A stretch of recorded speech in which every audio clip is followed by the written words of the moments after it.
Okay, baik. Assalamualaikum dan selamat pagi. So, hari ini adalah market review untuk WTI. So, 1 bulan 11 tahun 2022. So, first trial saya untuk saya nak buat YouTube. Okay, so kita tengok perjalanan di time frame daily. Kita tengok di time frame daily dia punya satu trend line yang mana yang membagi tahu dia punya wave dia dah cukup untuk dia nak membuat kenaikan dan telah berlakunya satu candle yang close di bawah kita punya trend line. So dekat sini market bagi tahu yang dia akan buat potential untuk dia mencari sell. So untuk time frame daily dia punya rejection adalah di kawasan resistance sebelum yang pernah menjadi kawasan support jugalah. So bila keadaan begini kita lebih cenderung untuk mencari correction. So correction yang ada adalah kawasan correction yang membuat satu penurunan lah.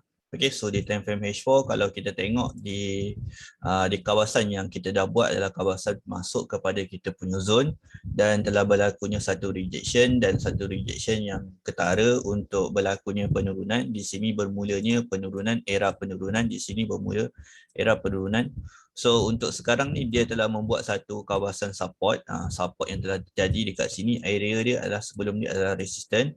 So untuk sekarang ni kita lebih cenderung untuk mencari sell kerana market telah berjaya break kawasan yang pernah terjadinya resistant dan telah jadinya kawasan support lah.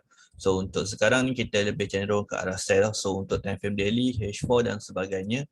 Untuk time frame H1 pun sebagainya kalau kita boleh tengok market dah membuat satu penurunan yang telah berjaya membuat satu new low yang mana yang sebelum ni adalah low di sini dan dia telah berjaya buat sebelum high low kat sini lah. So untuk sekarang market telah membuat satu penurunan yang melebihi kawasan sebelum dia. So untuk sekarang di time frame H4 dan sebagainya, H1 dan ke atas market telah berjaya membuat ABC sell.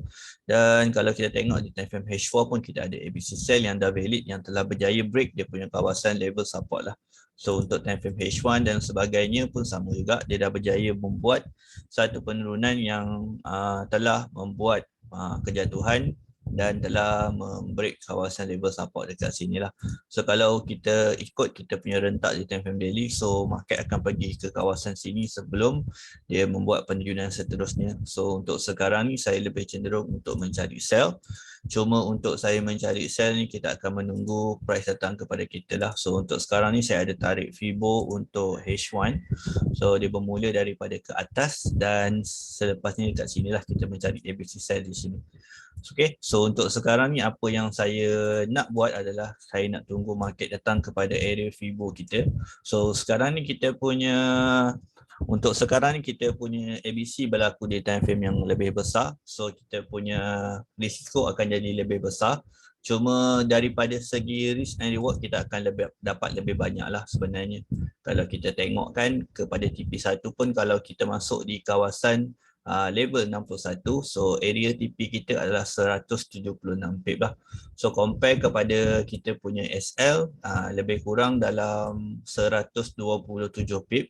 So kalau tanya saya berkenaan risk and reward, saya bagi tahu risk and reward ni adalah sangat-sangat sesuai. Even dia adalah besar tapi reward dia adalah sangat-sangat besar. Sangat-sangat besar. So kita boleh tengok perjalanan insya-Allah untuk hari ini kita lebih cenderung ke arah sell. So saya punya target adalah dia pergi ke kawasan TP saya yang terakhir sebab adalah di kawasan daily yang belum pick up order lah, kawasan resistant, become support yang belum diambil order. So saya cenderung untuk saya mencari sell sehingga di sini dan sebelum saya mencari buy sehingga ke atas. Okay, so untuk sekarang ini adalah projection saya untuk hari ini. So harap clear dan semoga hari ini mendapat keberkatan dan semoga dipermudahkan segala urusan. So assalamualaikum dan selamat pagi.